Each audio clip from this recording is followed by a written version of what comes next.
Його погляд сушить безодні і погрози, розтоплює гори.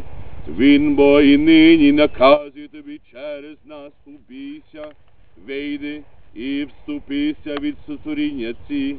Не повертайся і не притаюся в них, і не застручай їх ані вдень, ані вночі.